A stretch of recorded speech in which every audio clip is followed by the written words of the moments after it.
What's up, guys? Welcome to Nepa TV. We got some exciting games for you guys, but you know what? Before I really do anything, I gotta talk about rules, because you know what? Games got rules, so I gotta read them. All right, it's forced. So we got 8-minute quarters, right? 5-minute half times, 1-minute timeouts per team. We got a fifth player is allowed in the spawn area. Overtime is golden goal, and of course, there is no toxic or discriminatory behavior. We just don't allow it. It's not cool. So don't do it.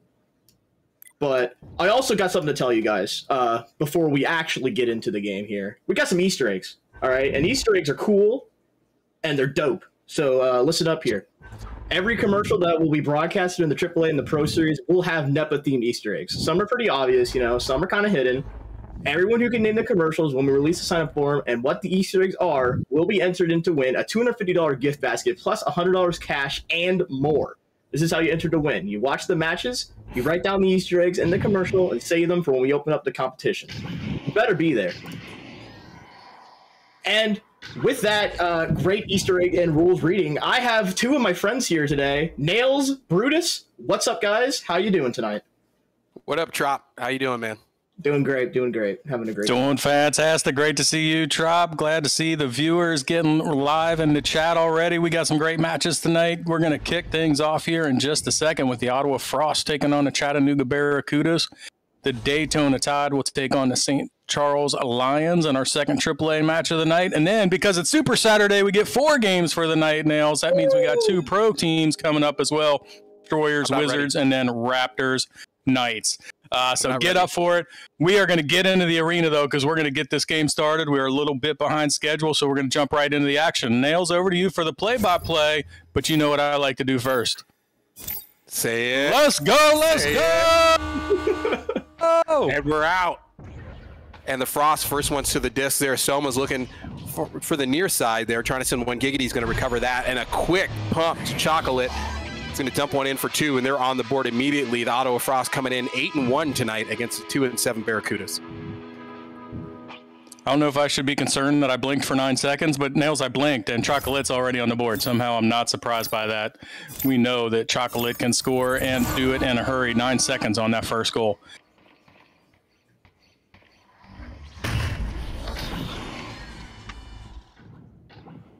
Yeah, good talk, Nails. Good talk, Nails. Okay, Nails is back. Here we go. We've got it over in the orange bubble. Giggity Gal with the disc. Nails, can you hear me now? Am I back? Yeah, you're back, bro. You're back. Welcome back, Nails. You were almost back for an amazing three-pointer, but the defensive stack is going to get back and glass gets cleared right out. Yeah, love it, love it. Billy Brickwall's doing amazing Billy Brickwall things right now, working it off of the ceiling. Finds over on the far side. Solar P sends it into Tamba on the cut for the easy 2 points there. Get this tied up just over 2 minutes into the round. So both teams on the scoreboard now. First joust advantage for the Frost coming out.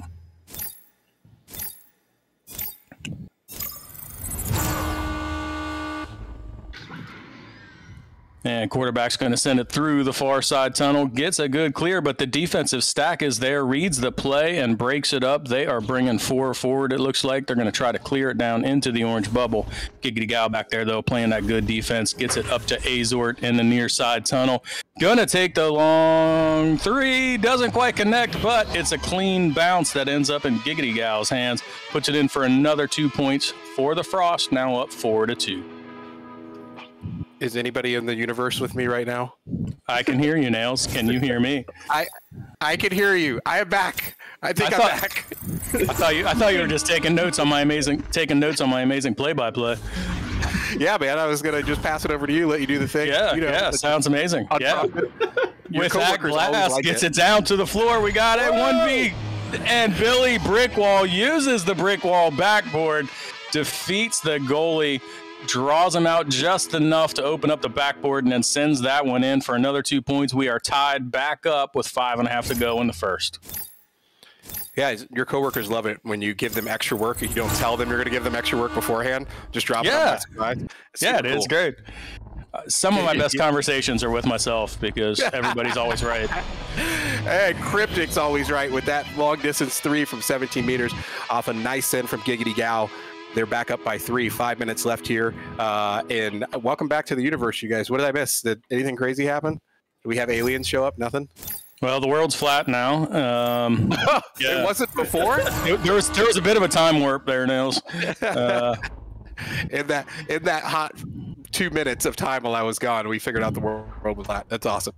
And Solar Peace sending it right back forward, dumps it down to Tamba. Tamba's looking for an opening, ends up sitting in the back cross court. Solar Peace sends it through the middle, long send, clear through, nobody's home, looking for some options, but who is that sitting goalie? That Soma's going to pick that up, tries to get a clear out, no dice, and they're right back on the defensive. Good pickup by Solar P, tries to send a long one. 3 points on a great turnaround and transition from the Kudas to tie the game up. That's right, loose disc over on the far side there. Barracudas had the stack where they needed it and able to get that one in for another 3-pointer. So after 4 consecutive 2-pointers to start the match, we've now exchanged 3-pointers from both teams. We're tied back up at 7 halfway through the quarter. Both teams here on a shootout, and the Barracudas really trying to bring it to the Ottawa Frost here, coming in, probably expecting an easy win here with against a 2-7 team, but they are having to fight for it. As another steal from Billy, going to rob them right in front of the goal, sends another long clear. Here comes a 2-man chain. Nobody's home. Looking for an easy shot for 2. Opts to pass it over to Solar P. Solar P finds the corner as the goalie's stunned out, and they are up by 2. Up by 2. They do regain the lead. Really nice goal there from Solar P. Both of these teams now settling into a bit of a rhythm here. The scoring's been back and forth all night with each team able to match. I think we were tied at 2, we were tied at 4, we were tied at 7. So let's see what the Frost do with this rollout. Will they end up tied at 9? That's right, and a lot of back and forth play here. I know the Kudas are looking to get out in a lead here, knowing they're coming up against the Ottawa Frost, who has a great record. Great disturbance there. I didn't see who that was in the center. I think that was Glass, maybe.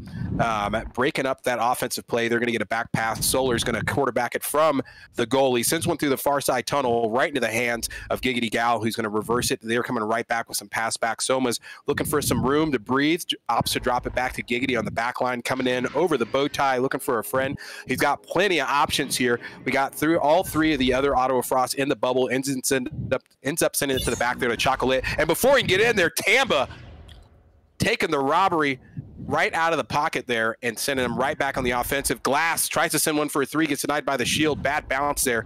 And they needed those 3, or that 3, to get the score spread out a little bit. Good pickup. We are right here in front of the bubble as Chocolate tries to take one off the shield. Comes in. Good Dusty there, but not able to connect on the goal. Great defense in the bubble here from the Kudas tonight. Yeah, defense has been there. Tamba picking the pocket a minute ago, and then another denial there. But Giggity Gal is going to regain possession for the Frost and now look to bring it up the far side tunnel. They're bringing players to the bubble. They've got 4 in offensive position now. They're going to look to spread this defense out and look for a scoring lane. Oh, mishandle right in front of the goal. Loose disc. Billy picks it up, takes a quick nap, but not before he gets it away back towards the neutral zone. Chocolate plus 2 Barracudas are in the fight here. Barracudas get to a first. Looks like that was Glass. Dumps it into the bubble. Here comes Tamba picking it up for 2. Tamba's going to dump it in. Someone's going to get a hand on it, but not before they ring up a 4-point lead. Yeah, and Tampa really getting some good work done on the defensive end, was a part of breaking up that offensive attack from the Frost, and then finds a way to get back onto the offensive end and put that one in. So we've got a 4-point lead now, a minute to go. Frost with the joust advantage. With a game that has been tied up several times, you know they don't want to let this lead stretch too far, so they're bringing it up on offense and going to see what they can get set up here with the last minute to go in the quarter. Yes, they are, but the Barracudas are making them work for it. There, another pickup or loose just by Billy Brickwall. Gets sent forward here into the bubble, takes a shallow, or I guess deep bounce there off the backboard. The Frost are able to recover it, but not able to get it through the neutral zone here. We got ourselves a little bit of a scrap as Chocolate comes away with it, tries to take one off the bank, but Cryptic Zork picks one up off the bounce and dumps it in for 2. They're back within 2 with the last 40 seconds of the first quarter. Really like that aggressive push forward on the offensive side, not allowing that Barracuda's defense that has been so stingy of late to get established. Chocolate took what looked like a long shot, ends up a little bit low, but Azord able to collect that one inside the bubble before the Barracuda defense could recover. A nice strategy there. It worked that time. Let's see if they continue with that style of attack. We're seeing more offense, or more aggressive offense here coming out of the Barracudas as they're trying to stretch this lead one last time. And here we come up to the end of the quarter, not able to hold on to it. Frost's going to get a handle on it, but we got 4 seconds left here. No dice as it floats back into the bubble, and Soma's going to clear it out. That'll take us to the end of the first quarter, 9-11. Close game here between the Barracudas and the Ottawa Frost. We'll take you to a quick commercial break. We'll be right back.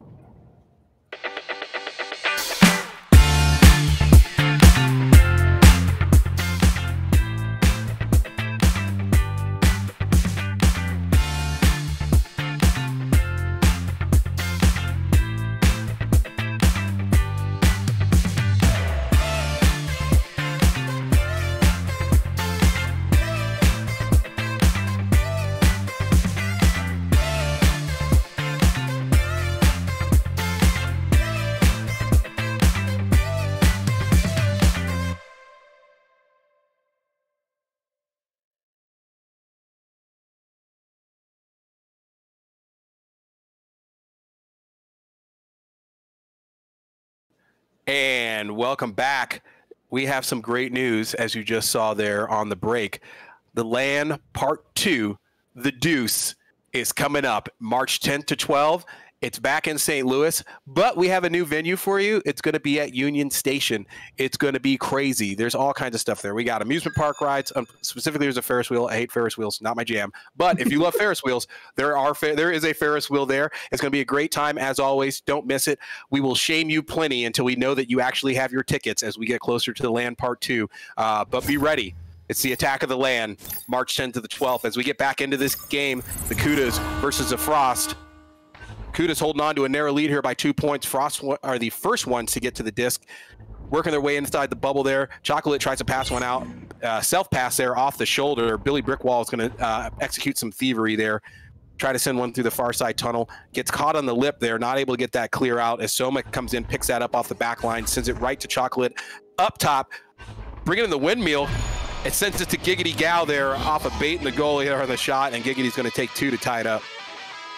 Yeah, nice cut there. Chocolate working it up off of the ceiling. Giggity Gal makes a great cut there. Able to put that one in for another 2 points. Nails, we are tied up again. I think this is our 5th tie of the game already, and it's 11-11 with just 45 seconds gone here in the second quarter, excuse me. Yeah, and the Barracudas have found something special here. Rolling in, taking on one of the top teams, if not the top team here in the AAA for the East, and they are giving them a fight here as we roll in with a still tie game. Turnover there, gets back to the bubble. Solar P does his due diligence there as a goalie, tries to send it out, gets denied by the near side shoulder as Chocolate comes in, tries to pick it up. We got one stunned out in the goalie, and while that was going down, Chocolate found the opportunity there and dumped it in for 2. Yeah, and you know that hurts. Solar P getting back, gets the disc, tries to clear it out, but catches that near side shoulder, ends up right in the hands of Chocolate, who's able to put it back in to regain the lead. So they were down 11-9 at the quarter here, 90 seconds in. They've got both goals for this quarter to stretch their lead back to 13-11. And the Barracudas cannot fall apart here. They've been executing very, very well. Great pickup there at the Glass, coming back on a 2-man chain.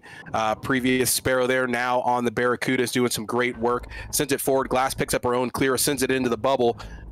who was that who picks that up? I did not see that. I think that was Solar P over on the far side. Tries to dump it in for 2, not able to get it done. Chocolate's going to pick up that clear, send it to Giggity. Giggity sends a long distance 3 and sinks it, no questions, from 35. Sinks it, and boy, the disc was inside the orange bubble within a meter of the goal, but not able to put that one in, as the Ottawa Frost turned that back around and really make a 5-point swing there by getting the defense back, denying the 2-pointer from the Barracudas, and then sinking that long 3. Really nice goal there.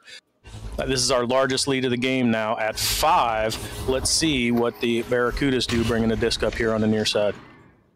And not much there as Tamba gets turned over there inside the near side tunnel. Billy comes back on a 2-man defensive chain. They're going to try and slow it down. Barracuda's making some very critical mistakes right now. Those clears not going through, as you see Cryptic pick up another one. Goes through the center. It's going to seal it right back for a 3-pointer, sends it through the slot, and they are up by 8. They're up by 8. The Frost have the hot hand now. We talked about the kind of strategic adjustment they make with being a little bit quicker on the attack, not letting the Barracudas have the opportunity to set their defense up. We've seen 2 3-pointers now here in the second quarter as they're able to capitalize on that strategy. Let's see what the Barracudas look to do to adjust defensively to try and start denying those long 3s. Yeah, and the Barracudas were doing some great work there defensively, but their offense has fallen apart here with some very simple mistakes. They finally get a clear here through the far side tunnel into the bubble. Good pickup there, and Solar doesn't waste any time dumping in for 2 to back within 6. Yeah, the Barracudas executing what the Frost have been doing so well for the last 4 or 5 minutes of play here. They get the disc quickly down in the bubble with an effective clear, and then the stack is on point where it needs to be, able to put that one in, bring this lead back down to 6. So just a 2-score game here as the Frost get a joust advantage. Soma on the quarterback, missed, clear through the far side, and Glass jumps on it, sends it right back to the bubble. Billy eyeballing the goal there, waits a little bit too long as that defensive chain comes back. Good transition there from the Ottawa Frost to get back into the bubble, but not in time to stop Glass from dumping 2 back in from Billy off a good cut pass. Yeah, and honestly, that defensive stack was getting back. I thought that was great awareness by Billy Brickwall to be patient, allow his team to get up into the bubble, look for the dish. He does that. They bring it back to within 4 points off of that 2-point play there. I thought that was great patience by Billy Brickwall to get that disc into a more advantageous scoring position, and it pays off with the 2. It's Billy again coming right back in. Billy B sends one across. Little bit of mishandling there as Glass finally chases down off the wall, sends it back to Solar. Solar tries to send it forward to Tamba, but Tamba's not in the right position. We're going to pick it up there. Solar P doing good work, kicking it back to Billy. Billy tries to send one down across the center to Glass. Glass is in the middle of a nap in front of the goal, not able to collect that one. Solar's going to reset it again, tries to get a hand on it, slaps it over. Good pickup and hustle there by Solar, still making it happen. Picks it right back up, long clear there. Tamba coming right back in for some dunk. Nepa rolling in for 2. They're back within 2. They're back within 2 after we saw the largest lead of the match. I think it got up to 8 points, if I remember right, 19-11, but it's now the Barracudas who are on a roll, crawling right back into this thing. 2.5 minutes to go, just a 2-point match. And yeah, great recovery here by the Barracudas after finding themselves down based on a couple of Frost long 3-pointers. They've made some adjustments. They've eliminated some of the mistakes that you were talking about, Nails, and now they've got a scoring streak together. Let's see if the Frost can end that streak, and they do, just like that. Giggity Gow bringing that one up off the floor to put it in for another 2 points. They stretch it back out to 4. Yeah, and that was a good adjustment run there from the Barracudas to change up their strategy and start working those points back in onto the scoreboard there and closing it down. Still only a 4-point deficit here as we got a minute 50 left before we go to the half. Still anybody's game. Good QB and clear there. Tamba go through the center. Billy comes out of nowhere. Tries to drop back there to the nest. Looking for a 3. Gets stunned out. It's going to get it right back. Billy comes to the near side looking for some breathing room. He's being harassed by Giggity. Ends up dumping it down to Solar. Solar looking for options inside the bubble as they start to try and send out the goalie there. Waits a little bit long to send that shot in. Goalie recovers and are able to get that block, and we got ourselves a loose disc as Giggity Gal's the first one there. Sends it long, looking for the mail slot or looking for the far side off alongside clear, and Chocolate's going to pick it up. Yeah, like I said, he was sending a long clear, and it was a pass to Chocolate to dump it in for 3. That's what I said. Eventually. Exactly what you said. Better late than never, my friend. Better late than never. Good recovery, and Nails, after the Barracudas had strung together several goals to bring this back within 2, it's now the Frost who are re-hitting that stride. So we saw in the first quarter back and forth, and by that I mean to keep the game within 2 points, 3 points. Now we've seen the lead stretch out a couple of times heavily in the Frost favor, but the Barracudas have managed to recover. They've got 30 seconds left here. You know they don't want to go into halftime at this kind of a deficit, so they're going to play some stingy defense here and try and get a couple of points on the board going into the half. That's right, and the Frost know that as you see them trying to bait out the defense here. Soma holding on to it, knowing they only got half a minute left here, trying to get that defense out so they can put some more points on the board. And he finally feeds one to Giggity, who's hanging out by the clock. He's checking the time, and it's 2 points a clock. He's going to dump it in and take him to a 9-point lead as we roll into the end of this half.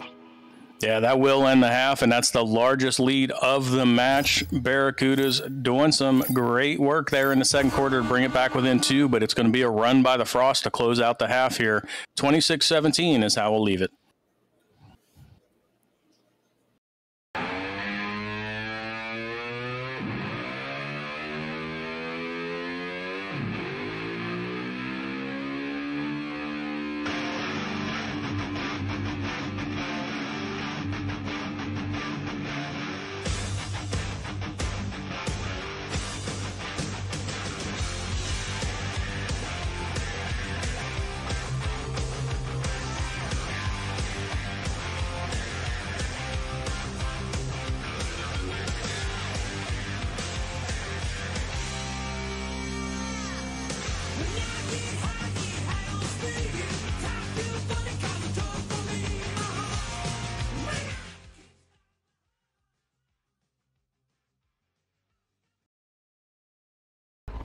Welcome back, everybody. I got something really nice to tell you, so listen up.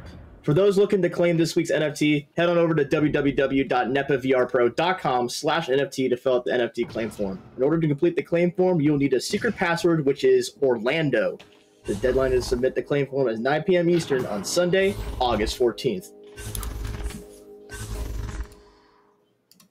So, guys, this game, right? It's pretty good. Tell us about the stats. Pretty good indeed. Pretty good indeed. Excellent transition, my friend. Yes, we will tell you about the stats. I mean, Brutus, the big things I'm seeing is a little bit light on the stuns, I think, for the Barracuda from where they want to be to start slowing down this Ottawa Frost team. But they've been doing a good job here of holding their ground. Coming in, they're only down 9 points.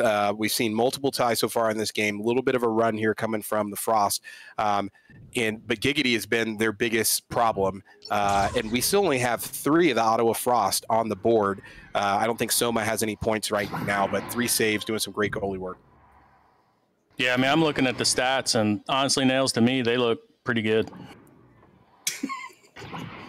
Oh no, but seriously. Okay, so I take a look at this, right? And you look at the team stats, and the possession roughly 50-50, saves roughly 50-50, stuns right there close to 50-50 as well. The the Barracudas are actually up with 3 steals. A lot of those coming in that first quarter when they were playing that stingy bubble defense. But when you saw the adjustment by the Ottawa Frost to really start transitioning into the offensive sets more quickly, they were able to generate shot opportunities, and that's actually the biggest stat sway right now is shots taken and assists, both 60-40 roughly in favor of the Ottawa Frost. And I think it's because they recognized that the Barracudas were going to be stingy if they could get into their bubble defense. And so the Ottawa Frost started bringing the disc forward quicker, taking long 3-pointers. They connected on a few, they missed on a few, but when they missed, they were doing a good job of getting a stack in position to quickly collect that disc and even put it in for the 2-pointer. So that's how they were able to piece together a couple of streaks. The Barracudas had an answer for the first one. They got down by, the Barracudas were down by 8. They were able to answer, bring it back within 2. Pendulum swung back the other way. Ottawa Frost aggressive on offense again. Built this lead, which is now currently at 9. But again, Barracudas have been able to answer. So it'll be interesting to see what they do defensively here coming out. Like you said, stun's probably not quite as high as what they want to be because of the way the Frost are playing, which is that take a long shot opportunity or get the disc into the bubble and then try and win a stack race and get the quick goal before the Barracudas can set up a bubble defense that's been effective when we've seen the Frost have to set up a bubble offense, if that makes sense. So, yeah, really interested to see how this goes. Barracudas kept this thing close through the first quarter. They made a nice run in the second quarter. Unfortunately, the pendulum was swinging heavily in the Frost's favor, and that's why you see such a big lead here. Barracudas coming out of the break are going to have some momentum, and they're going to have their energy up to try and claw back into this again. Yeah, and if I'm the Barracudas right now, I'm having quite the pep talk. They are definitely still well within controlling this game. They've just got to get back onto some of that smooth play and eliminate those mistakes you're talking about. We see them getting bottled up a lot in the neutral zone with some of those clears just not making it through. Once they got back to those clears getting through, they have the stack speed to make that happen. Those clears that we've seen been getting through, they are the first ones into the orange bubble on most occasions there to clean up that loose disc and dump some points in. But they got away from that there in the second quarter, and it cost them this 9-point deficit right now. So they've got some time. They got a little bit of a break there to try and, get everyone back together and figure out what's going on and kind of readjust and refocus the team. They can do that here coming out of the halftime. They can close this gap, just like you said. We've seen them do it before, and then start controlling this game more and start stunning out Giggity. Like, that dude is he's putting the hurt on you, and somebody needs to, he's getting tired. Somebody should put him down for a nap. Just saying. Yeah, what I saw work for the Barracudas when they did make that run to bring it back within 2 was the offense was running through Billy Brickwall. They were either dumping the disc into the bubble or they were passing it forward, and then Billy Brickwall, more often than not, finding Solar P inside the bubble to put some of those points on the board. So I would continue to look for that if I were the Barracudas, trying to feed the disc to Billy Brickwall on the offensive end to try and set up somebody to score and then string that together a few times. Here we are, though, getting underway in the second half. And right back in it. First touch there going to the Barracudas as they slap one to the back of the bubble there. Getting bottled up a little bit. Not able to sink anything inside the bubble there. They're going to come back on a great defensive transition. Billy Brickwall just missing it, but putting one of his pursuers to sleep there as gives them time to get down to their disc solo. They're back on the offensive push here as looks like Solar tried to send one through there. Not able to connect, and they get turned around again. Glass in the hunt there in the neutral zone, trying to come in for the disc. Looks like I think that Azort was going to get there first, and Cryptic comes away with it for 3, and that's going to be the first goal of this second half. It's not what they wanted to see there, with the Barracudas making a couple offensive pushes here and not coming away with any points. Yeah, made a push there. Minute into the round, they give the disc up just in the wrong place, and Crypt there in position gets that one over the shield and into the goal. They get the first 3 points of the half, and again, we talked about the momentum. The Barracudas wanting to show that they can put another streak together. That's not a great way to start the half, but they do have the disc back now off of the joust advantage. Let's see if they can put together some offense.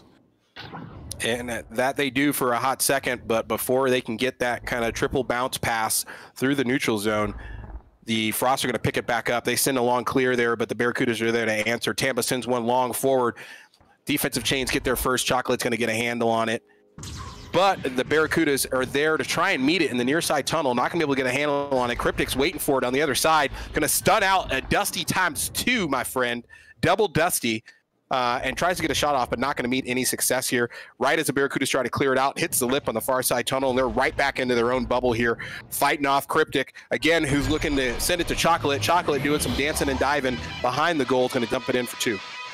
Boy, and just as the Barracudas need some momentum, they get the disc on the far side, but the clear is not clean. Sets up a 4v2 for the Frost, who are able to capitalize and stretch this lead out to 14 now, with just under 2 minutes gone here in the second half.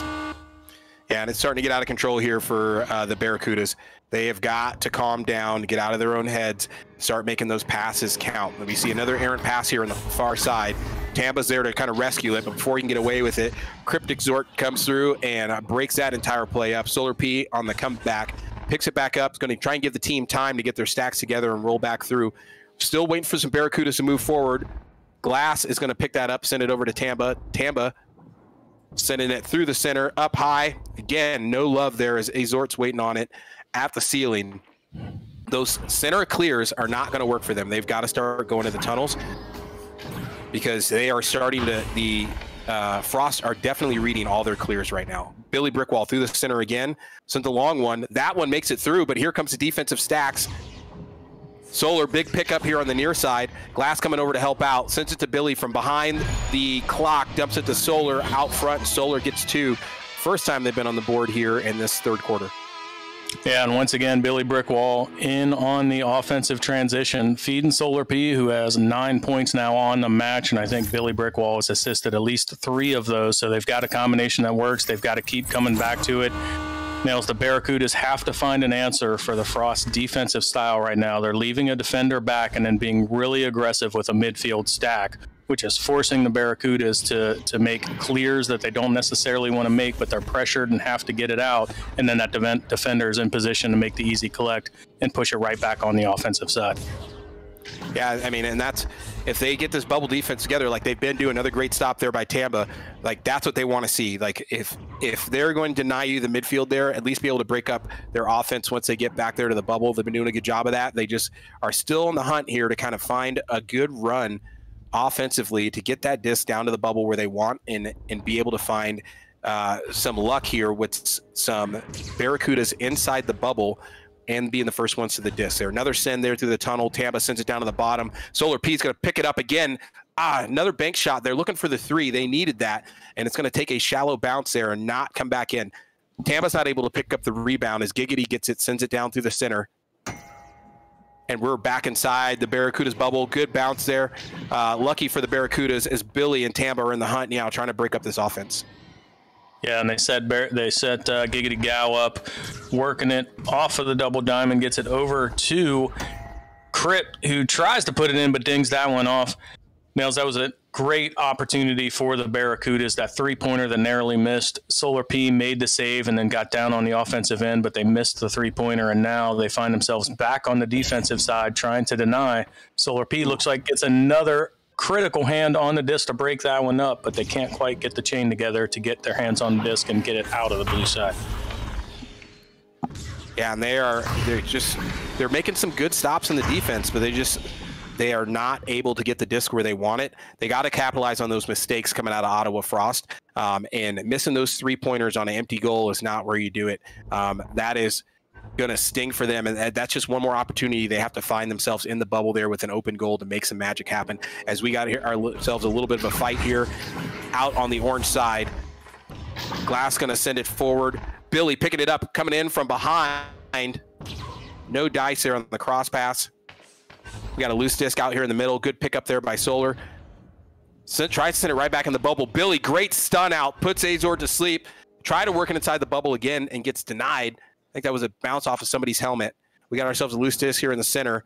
It's Chocolate trying to hunt for it solo, but the defensive chain gets there first. Yeah, a lot of back and forth here now. Billy Brickwall had a couple of opportunities for crosses there, got stunned out on that most recent one. Ends up going back over to the blue side, though, where Cryptic is able to put that in for a long 3, stretching this lead out to 15 with a minute and a half to go in the third quarter.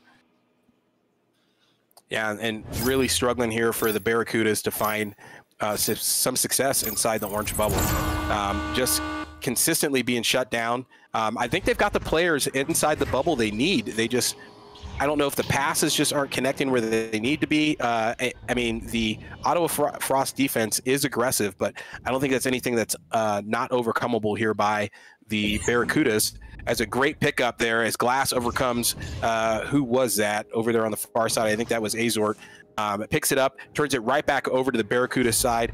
Tamba trying to get a hand on it, sends it back down in front of the center. Looking for another bank shot there. Billy, no dice. Like, those shots have got to connect because this is what happens. Mail slot coming right back out. Good pickup there, Chocolate, alone in the bubble. Ooh, takes a dinger. And this is where the Barracudas have got to capitalize on this right now. Big miss and a mistake there from the Ottawa Frost. They've got to turn this back around for points. Yeah, they turned it over there right in front of the goal. We've got 4 Ottawa Frost players in the bubble. They try and set up the offense, but an errant pass is going to cause a loose disc. But again, race won by Cryptic to pick that one up. They're back on the offense. 10 seconds to go.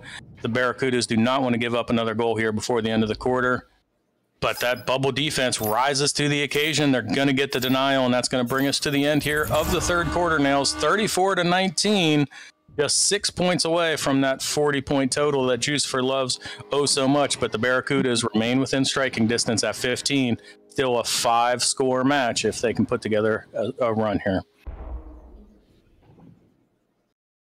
One American with a burning desire to save the world from high prices. He is the stuntman that saved the world. He is looking to destroy high prices.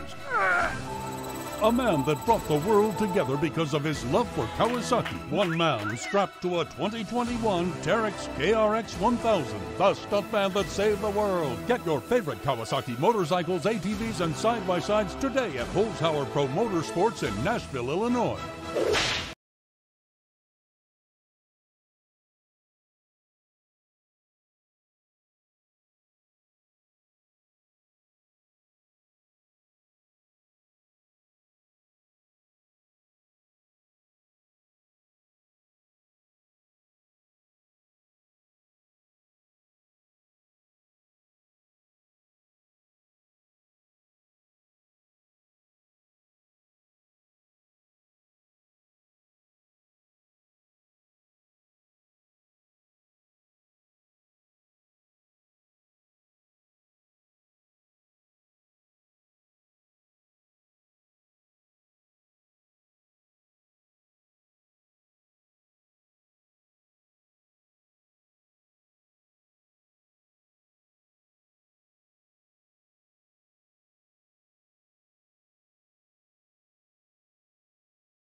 Barracudas that are going to come back to haunt them.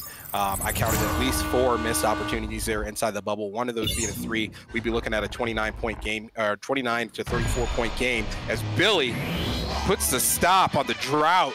Man, bringing the rain for 3 points from 19 meters off a great turnover off the QB rollout. Yeah, and Billy Brickwall has been such a part of everything they've done offensively tonight. Surprising that that's just Billy's second goal of the game. That brings his total to 5 off of the three-pointer, but they're back within 10. This is exactly the start that the Barracudas needed to this fourth quarter. That's right, and then here comes that offensive defense from the Barracudas.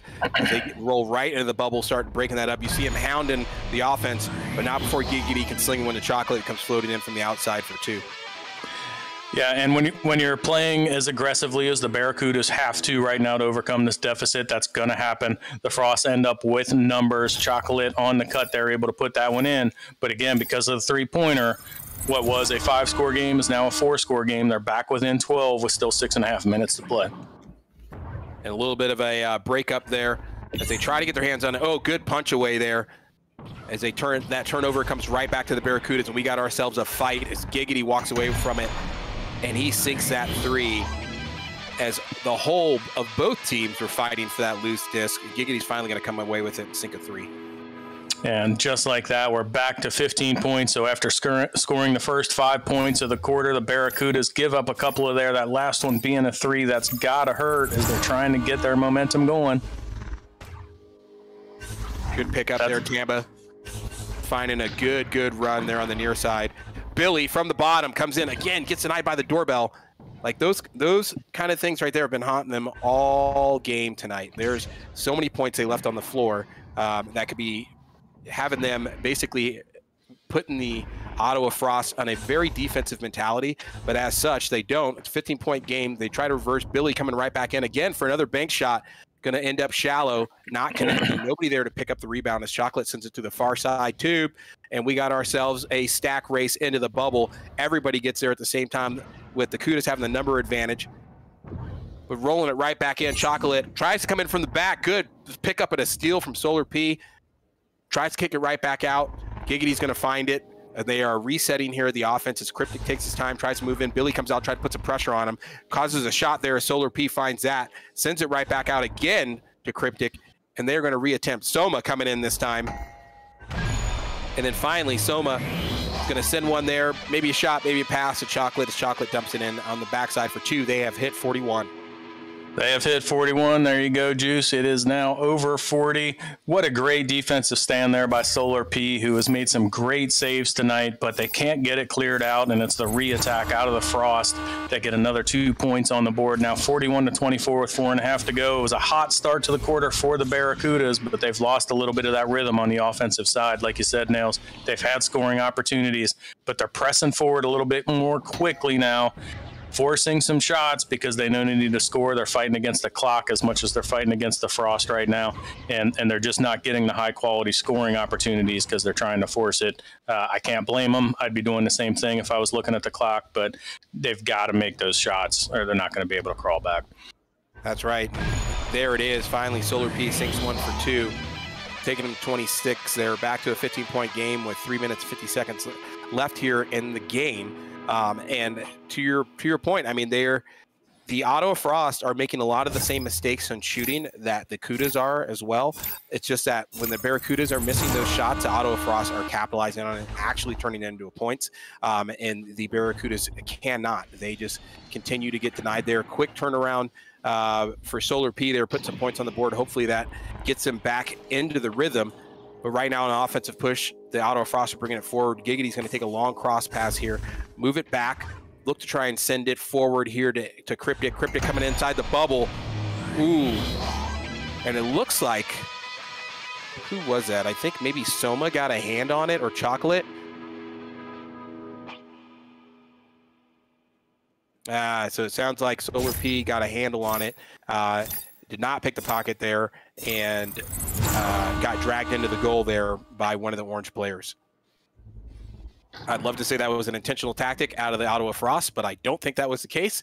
But tough loss there for Solar P. Giving one up. He's been doing great work all night tonight. Got to get that out of your head and continue pushing forward as they're back on the offensive push. Glass back down to Solar. Solar sends a shallow 2 from behind the goal for total redemption. Back up to 28. Yeah, back to a 15-point lead. Unfortunately, that's where they started the quarter after that 5-point run to begin the fourth, bringing it back within 10. Kind of been swapping goals of late, so they're back at that 15 points, but with just 2 minutes to go, that's a lot to overcome.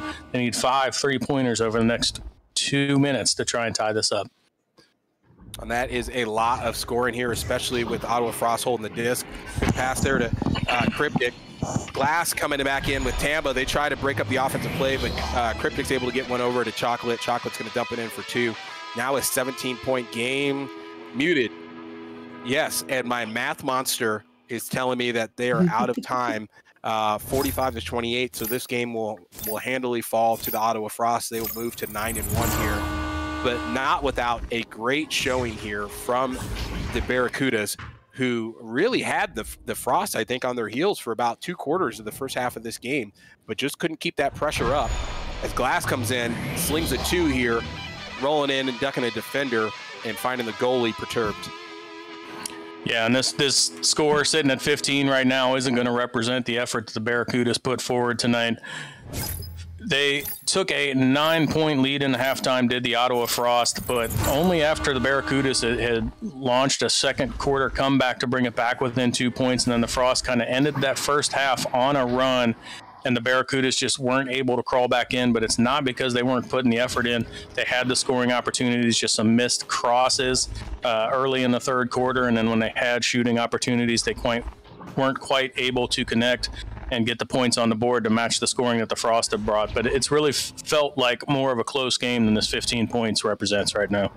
Definitely, and I think the Cudas coming in here tonight really, as a 2-7 team facing off against an 8-1 team, like I think had they played any other team, this probably would have been they probably would have been a lot tighter game, and they probably would have been able to kind of choke out a W here. But when you're playing a team like Ottawa Frost here, you can't afford to make any of those mistakes where you've got open goals or you work your way into the bubble there and you get shots off and they're taking dings. Any of those dings are just not the kind of thing that are going to put you out in front of a team like the Ottawa Frost. And the Ottawa Frost, for their point, were not playing to the level that we have seen them play before. A lot of mistakes there coming into the bubble, but I think a lot of that was due to just the Barracuda's defense. Solar P was on fire inside the bubble. Billy Brickwall was on fire in the bubble. Glass was fire midfield. So was Tamba, doing their part to break up a lot of those offensive pushes and get some good steals and some good turnovers. They just weren't able to put points on the board with them. And because of that, we're looking at a 15-point deficit here between these two teams as the Ottawa Frost walk away with the dub. Yeah, they walk away with the dub. We didn't really get to lead this off appropriately, Nails, because we had some issues getting the game started, so we didn't really jump in. But the Ottawa Frost coming in at 8-1, they're going to move to 9-1 with this one. That's not only leading the Eastern Division in the AAA standing, it's leading all of the AAA standings. They are the only team with only one loss. And you're right, when you're playing the best, which the Barracudas were doing, you just can't afford to have those mistakes. You can't miss those shots. You can't have those errant passes. They gave a valiant effort tonight, but they went up against the best team in AAA right now, and just too many errors to overcome despite all of their best effort. Definitely. And I think the Barracudas will still be a force to be reckoned with here the rest of the season. I think they definitely found some mojo tonight that's going to do well for them as they roll to some of those future games with some of the other teams. But tonight, just not enough to overcome the Ottawa Frost and that kind of onslaught they've been bringing all season. And for that, I mean, speaking of onslaughts, when we talk about who is really carrying the team, I think all those players were carrying the team. And yeah, you look up there, you don't see Soma with any points, but Soma was doing some great work back there as a backline and the goalie all night long. And when we talk about missed opportunities coming from the Barracudas that turn into points for the Ottawa Frost, you're looking at your backline players and your goalies, because those are the people that are feeding the disc forward on those chains and those stacks. And when you're all the way back in the bubble and you're trying to feed it clear through all the geos to either the near our far side tunnel or through the center and duck some of the defenders that are looking for that clear to pick it up and turn it right back around, that is a hats off to Soma all day long for doing great work. But when we talk about stuntman players of the game, I think Giggity was it. Giggity was doing great work today on both sides of the arena. Also feeding the rest of the team there with 4 assists, 14 points, not the highest score there on the Ottawa Frost, but definitely doing some great work. And we were talking about him the entire time. Giggity was a problem that the Barracudas could not solve. They could not slow him down the entire game. And as a result, he is what kept Ottawa Frost in this game all the way to the end and resulted in this W. Yeah, it's a tough stat line there. You take a look at the scoring across the Ottawa Frost, 15, 14, 14. Like, everything is working. I absolutely love it that Soma is leading the team in stuns. So, yeah, right. like all of these players are knowing their roles and executing their roles the way they need to be executed. And that's why they're sitting at 9-1 now and leading all of the AAA standings. Really, really tough call here. Cryptic had some clutch plays at key times. Chocolate obviously leading scores and also checking in with 43 stuns. But I agree. I think when you have a stat line that is this close, when you have a team that is executing this well, I look at Giggity Gao as the captain of this team, and everything they were doing, transitioning from defense to offense, the adjustment that they made in the first quarter when they found themselves a bit frustrated by the Barracudas' bubble defense, I got to think that it was the captain who made the strategic change, changed their offensive mindset, and kind of set them up for all of the glory that the other players were able to achieve.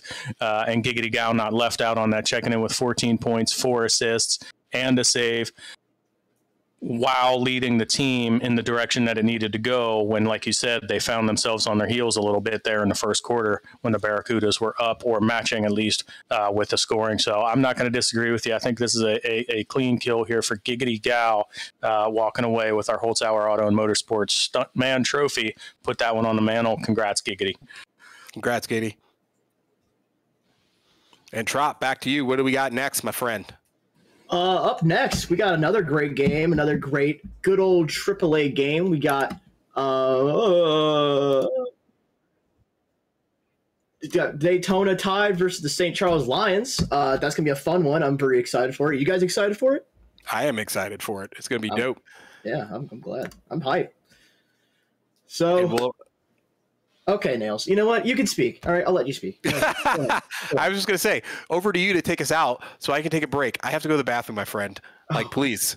Do TMI! TMI, make it stop, Trop. Do the thing us where I'm out. not on camera. Nails So I have can to get go up and walk to the place. That's on you, Trop. You let Nails speak, and that's the information that we got. I have to go to the little pilot's room. I'm sorry. The little caster's room. No stuntman for you, Nails. No stuntman. And with that, as Nails has to say, you know, he has to go to the bathroom. So we'll see you guys in a little bit. Goodbye. See you in a few.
We got the Daytona Tide versus the... I can't think of them. It was just in my brain. St. Charles Lions. Lions. St. Charles Lions. Hey. I got my friends here. I got Nails and Brutus. Let's talk about this game, guys. Brutus, over to you, man. Two great teams coming in. Yeah, it's Super Saturday. Why would we have anything else? We got the Daytona Tide checking in 4-5 on the season. They're sitting at 5th in the East. St. Charles Lions 2-7. They're checking in 8th in the East, but they've got the players to be able to overcome. We're kind of at that point in the season where they need to string together some victories. Taking a look at what St. Charles has done, they won their first match out against Scranton, and then they won a couple of weeks ago there against Charlotte. So they do have a couple of victories on the schedule. Daytona Tide started off with 2 losses and then strung together 4 victories. They're coming in off of a 3-game losing streak. So both of these teams looking to get back into that win column and get themselves set up for the second half of the season here. So really, really interested to see how this one plays out. Daytona Tide, again, 3-game losing streak. 2 of those going, though, to the Columbus Fire, sitting at 7-2, just behind the Ottawa Frost, who are leading the Eastern Division right now. So a formidable opponent there, and then taking a loss against Baton Rouge last week. So Daytona Tide looking to get back into the win column, but they're going to have their hands full with the Lions tonight. And the Lions coming in hunting a W as well, coming off of a heavy loss there to Ottawa Frost last week, but a win the week before that to the Charlotte Smoke. And you know, they've got their full roster tonight with, looks like Cookie Fox subbing in as the 5th. So they will obviously be looking tonight for, you know, some good strategy, some good aggressive play. We typically see the St. Charles Lions come out very aggressive, and once they kind of find their flow and their rhythm, they're that kind of, you know, cluttered aggressiveness really turns into very focused aggressiveness. And for them, they got to continue to keep that pressure on the entire game. And once they get out in that lead and start holding the other team accountable for some of those errors and mistakes, they got to keep that pressure going, and they will walk away with a W for tonight. Obviously, the Daytona Tide coming off of a double loss here, and looking to basically put a W in the column to make, like, if for nothing else, to make themselves feel better. But you know, there's going to be a certain amount of spite rolling in the strategy that the Daytona Tide are going to be rolling out with tonight, coming off of 3 losses and a double loss from Columbus. So I expect a very aggressive offense coming out of the Tide as well. We'll see. I think this game's going to come down to bubble defense for both these teams. Whoever is able to kind of stop that momentum from happening early, even when we're talking like 2 or 3 unanswered goals, kind of like we saw last game, is going to be the team that's going to be able to stretch that lead out and walk away with the dub. Yeah, we find ourselves now 2 or 3 weeks into Paranim being a part of this Daytona Tide roster. Obviously coming over from Echo Club Kansas City, a huge part of their run in Pro Series 1 to end up in the runner-up position. So they've had to make some adjustments here at the midterm. Great addition to the team. Also alters, though, team chemistry. So now that they've had a couple of weeks with Paranim in the mix, to be able to kind of build some chemistry, get through some scrims, and get the style of play coordinated. Be really interested tonight to see what Paranim is able to do for Voodoo's Daytona Tide squad. And then how do the St. Charles Lions adjust to that as you get further in the season and you're playing teams for the second time? You would like to think you know what to expect, but Paranim might throw just enough of a wrench into what preparation St. Charles Lions have done, because she can be such a scoring force. She's got that flick down that everybody knows and loves. It's one of a kind. If you haven't seen it live, then you need to be at the LAN event that's coming up in St. Louis in the spring and watch that real time, because it's unique and she's very, very effective with it. So be interested to see not only how does she perform with the Daytona Tide, but how do the Lions deal with a new lineup from the Tide since the last time these 2 teams played. When you say LAN event, are you talking about the LAN Part 2, the Deuce? The Deuce! It's happening March 12th or 10th to 12th there in St. Louis at Union Station. That has a Ferris wheel. I won't say that. I won't. Yeah, say that. yeah. I don't like Ferris wheels. I'm just saying. Like, I mean, if somebody were to make the Ferris wheel disappear, I wouldn't be upset with you. The cops would, but I would not. But okay, chat, if you're listening, I'll meet you in St. Louis. We will drag Nails onto said Ferris wheel and watch him terrifyingly participate in all the good fun. Ain't happening. They've got some fountains there. Like, there's like a whole amusement park tucked back behind there. And anybody who was at the last LAN, if you weren't, yeah, your FOMO is probably still going right now, but it was an incredible event, and this one's going to be even better. And the venue is going to be fantastic. It's going to be hopping. There's going to be a bunch of things going on. And if you guys haven't seen the pictures of it, it looks incredible. I consider myself a top shelf individual, just in general when I do things, and looking at the layout there at Union Station, it is definitely top shelf. Like, it is awesome how well and nice that place is laid out. I think it, in fact, used to be a train station, I want to say. It was some sort of public transit center that has now been changed into a venue. I think there's also a hotel in there as well. So if you haven't bought your tickets yet, again, we're going to continue to remind you. I will start shaming you as we get closer, because that's what I do, and I want you all to be there because it's going to be amazing.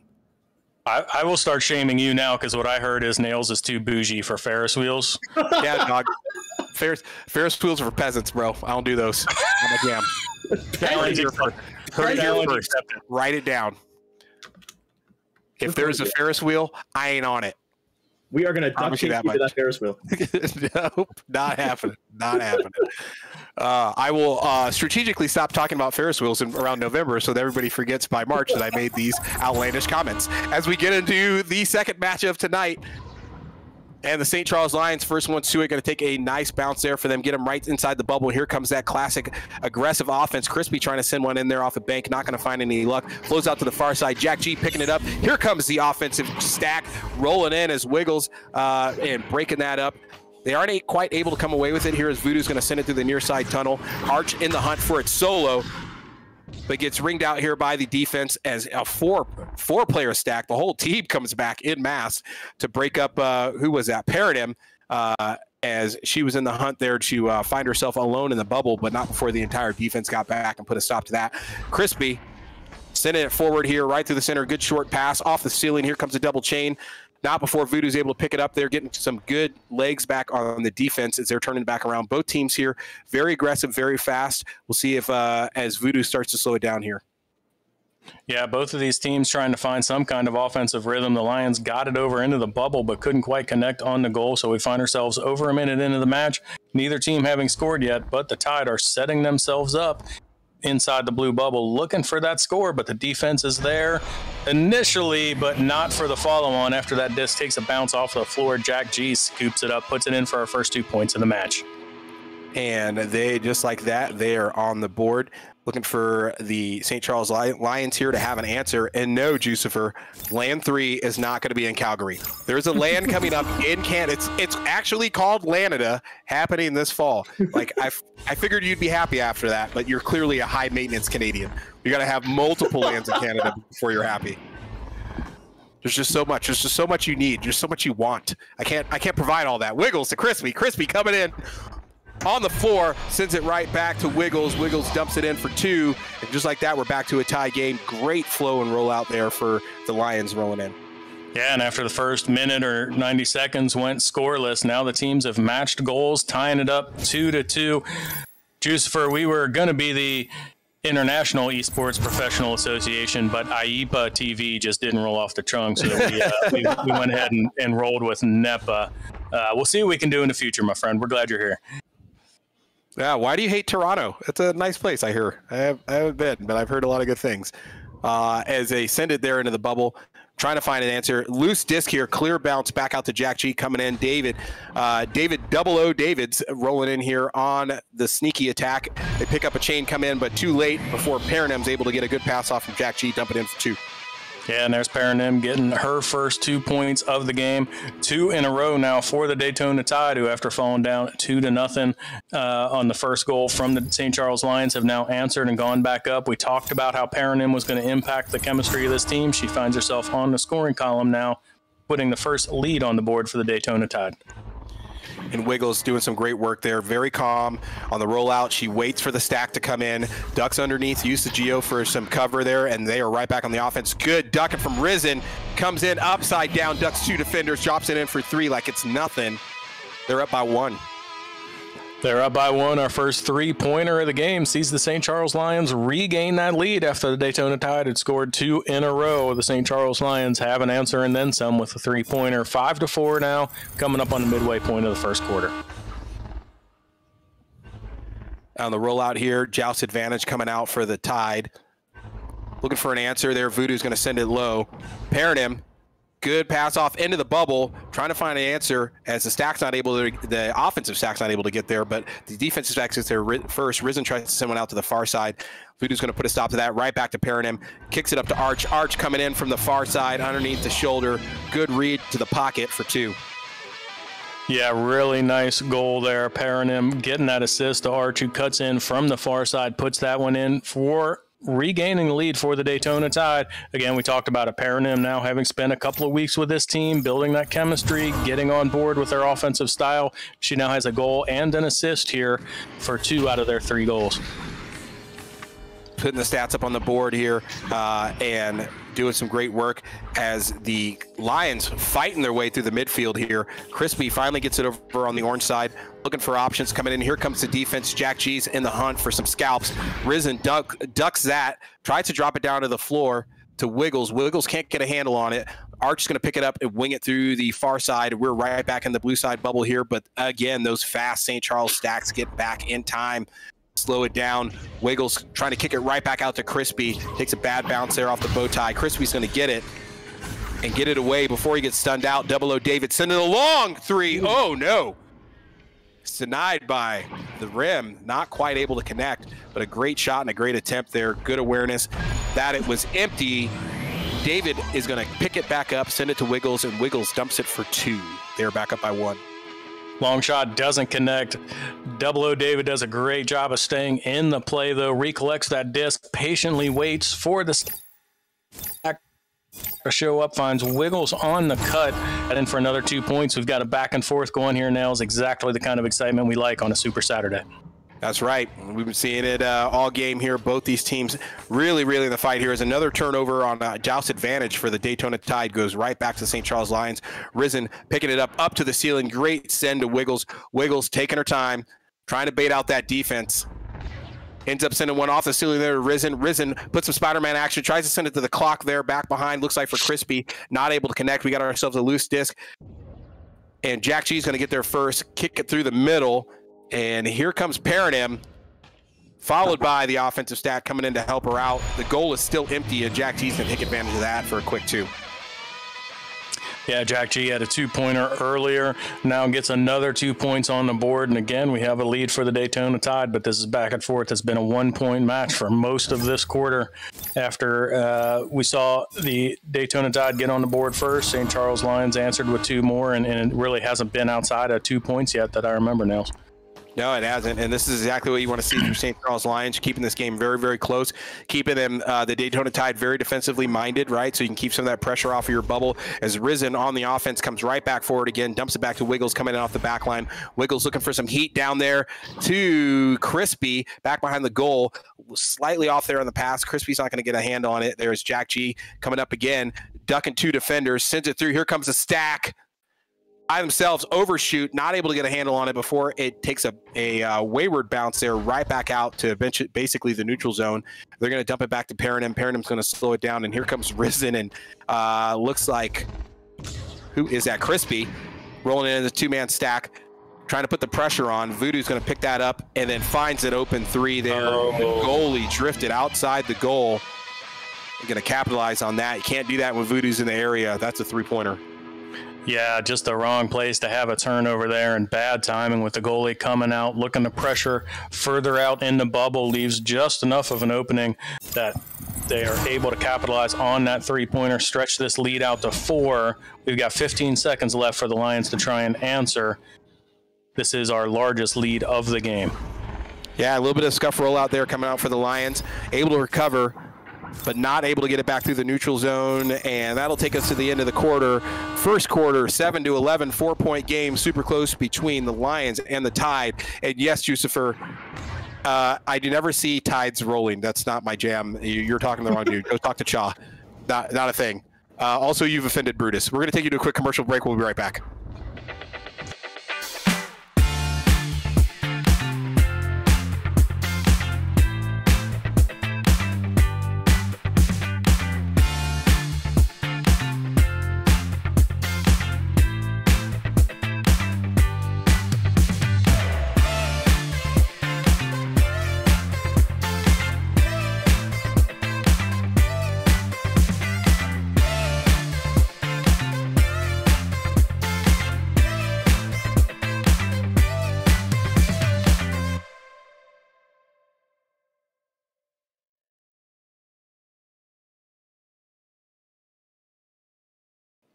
Welcome back, everybody. We got a pretty good game, Bruce and Nails. What do you think about it right now?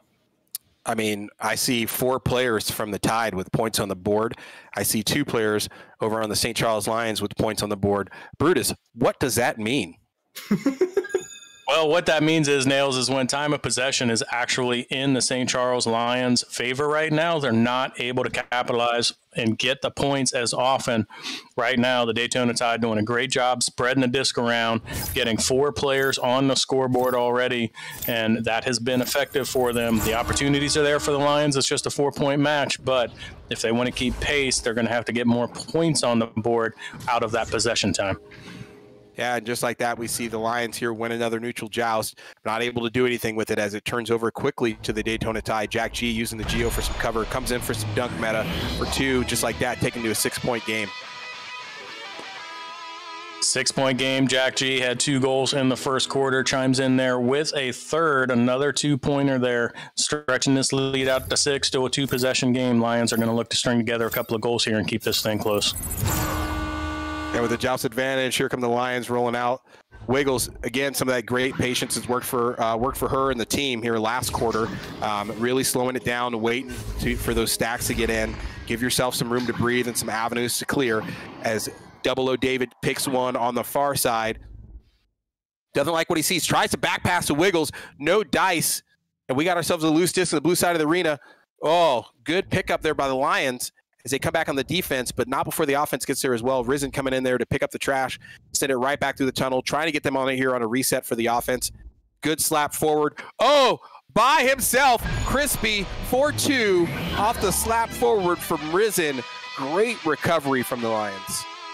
Yeah, heads up play there by Risen. Knew that Crispy was in the bubble. Probably some calm involved with that. Slaps that one in. Crispy able to capitalize. They get it right back to 4 points there. That's exactly the answer that the Lions needed. Again, looking to keep this thing close and within striking distance. That's a great answer there. Now let's see what they can do on defense as the Tide roll out with this joust advantage. That's right, and the Tide coming right back. Yes, Shaw, it is actually a real thing. Dunk meta is a thing. Have you not been watching any of the games? We say it all the time. Paradigm comes in off of arch send for 2, taking them right back out to 6. They need a couple of unanswered goals here for the St. Charles Lions to close this gap. Yeah, and it looks like Chaw's watching, so I'm just going to slow down a little bit and make sure that we're real clear. This is a game called Echo. Put some of that Roll Tide grammar, that Bama grammar on it for Chaw. You're welcome. We're helping you. We're bringing more people into the game, Chaw. Slowly but surely. Emphasis on the slowly for you. And rolling right back out. Here comes Jack G and Paradigm on a great turnover here from the St. Charles Lions. They're going to sink a long 3 from 32. Dialed in is Jack G, 32 meters. Really impressive. 2 2-pointers in the first quarter. Now 2 goals in the second quarter as well. That one being a 3-pointer. They've now doubled up the St. Charles Lions. This is a 9-point lead. Still 5 minutes to go in the quarter. But that's a tough shot for the Lions to absorb. Let's see if they can recover and continue to get something going on the offensive end. But just like that, numbers in the Tide favor, and they put that in, stretching the lead out to 11. Lions looking for an adjustment because right now they're having a tough time getting through the midfield, Nails. Yeah, they're in their own heads a little bit. So they got double the score here. They're doing a good job on the rollout. They're just they start falling apart there once they get to that neutral zone, and they got to make those passes connect like they were doing first quarter. Again, another long send. They were across the center. Arch is going to read that all day long. Sends it right back into the blue side bubbles. Jack G picks that up, coming in. Going to try and work it by himself. He does. Finds the top pocket for 2. This is a good time for a timeout. I don't know about you. Oh! Yes! Yes! I love you, St. Charles Lions. Oh my God! Never seen before. Timeout initiated from the broadcast booth. Oh my God! Good call, Nails. Oh my God! I'm so proud of you. I'm so proud of all of you right now. This is the best timeout. Is there a hotkey for being able to initiate a timeout from the spectator role. You didn't know? You didn't know that was Yeah, no, I got to learn that one. Now I'm looking. You gotta type nails on your keyboard for it to activate. Well done. And I know they're having a chat here about kind of breaking up those momentum coming out of the Daytona Tide. And as well they should. With the timeout meta. That's solid. Well played, sir. Well played. Well played, Jaw. It's a slow clap, my friend. Nels, you're absolutely right. What was it, 3 weeks ago, where we saw teams like finally start to recognize that they had timeouts available, and we saw 3 in one night, 2 of them making huge momentum swings in their team's favor. I think you're absolutely right here. The Lions, having kept this thing close, a back and forth 1-2 point game through all the first quarter, now all of a sudden the Tide get on a little bit of a run. I think that's a great use of the Lions, who need to regroup. Oh, and they have a little bit of trouble there coming out of the tunnel, but they do avoid the aggressive stack attacking the quarterback and maintain possession. But going back to my previous point, make some kind of strategy change, talk about what the Tide are doing, what's working, and what they can do defensively to try and break it up, while also looking to transition on the offensive end and start to crawl into what is now a 13-point lead with just 3.5 to go. That's right, and still plenty of time left here in this game. We aren't even at halftime yet as the Tide come in, drop another 2, pairing him, sending that shot we all know and love from behind the goal for another 2. And I think the Charles there, St. Charles Lions coming out there, recognizing that, when you're playing against Daytona Tide, they so far this game, they've started to pick up on your long passes. So they're trying to keep those passes a little bit shorter, but they also have to be on target. It's a great setup there as Risen tried to send one to the inside tunnel, but you got to make them connect.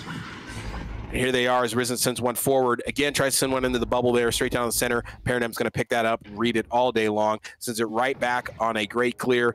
Bad bounce here. Nobody's there to pick it up. Loose disc. Jack G coming in from the near side, getting harassed, but not able to put a stop on him, as Jack G's going to find another 2. Jack G is on a terror right now. Yeah, Jack G is absolutely popping off. The Lions have not come up with any kind of answer for that. 4 points in the first quarter, and then I think up to 7 now in the second quarter. So Jack G is finding something that works. The St. Charles Lions, are going to have to find an answer for that. Ruff, I see you. I was jokingly saying people didn't realize they had it, but just it had not been used through the first 6 or 7 weeks of the series. And then we saw it used 3 times in one night, effectively twice for a momentum swing. You're right. 1 minute probably isn't enough time to completely change strategy, but sometimes you just got to stop the momentum. When a team gets on a roll, sometimes you just need to break that up somehow. And if you can't do it in game, those timeouts can be effective just to kind of disrupt the momentum when it's in such an incredulous swing. Yeah, and just talking about what happened, like having more than 15, 20 seconds to really discuss why are we in this position, instead of taking all that time to talk about the next rollout play. Ooh, big miss there coming from the Tide. Instead of just talking about what the next rollout play is going to be, but like, hey, what are we missing out on and what do we need to fix in order to square that up? Great steal by Double O David. Going to put some of that James Bond action on. Oh, and he does. Oh, and Her Majesty's Secret Service with a long distance 40-meter 3. Sniped it. Yeah, when they absolutely had to have it, David dials that one in. Still a minute to play, but this was starting to get a little bit out of hand. A 3-pointer is a way to crawl your way back into it, and most importantly, capture some momentum for the team. You've shown you can score. You're dialed in from the 3-point, and they're going to need some 3-pointers if they're going to crawl back from 14 points down. Still a long way to go in this one now. That's right, and as they try to get they get a slap back there. Jack G again, who's just been unbelievable tonight. Another 2-pointer off a great send from Arch, comes in straight from the center, taking him right back out to a 16-point lead. But hey, also Ryruff, when we get to the end of the season and people are like, hey man, what do you guys want to see in the next series? I want to see longer timeouts. I want to see a 2-minute timeout so I can actually do something with it, instead of just pausing the clock for pausing's sake and having a minimal amount of time to talk about what's going on. Dude, submit that. And you guys have carte blanche to change whatever we like. We can do that. That's an easy change. Got to put it up there and let the Bobs know that that's what you want to see changed. And with that, we got another good long clear here, right back into the blue bubble. Good pick away there from Risen, able to keep that from turning another scoring opportunity here before the end of the half. And we are 28-12 in favor of the Daytona Tide, as the St. Charles Lions looking to find some rhythm here and some strategy change to claw their way back into this, turn it into a dub. We'll take you to an extended commercial break, and we'll be right back.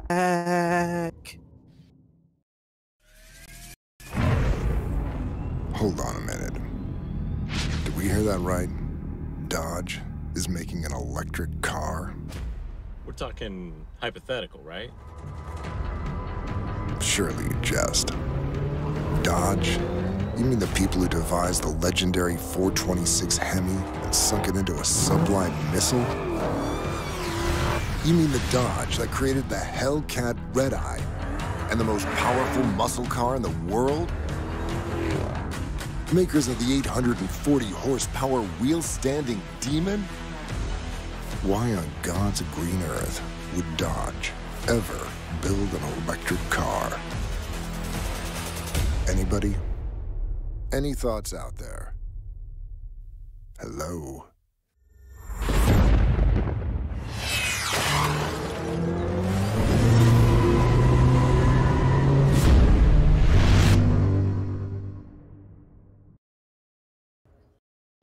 Welcome back, everybody. But I need you to listen up, okay?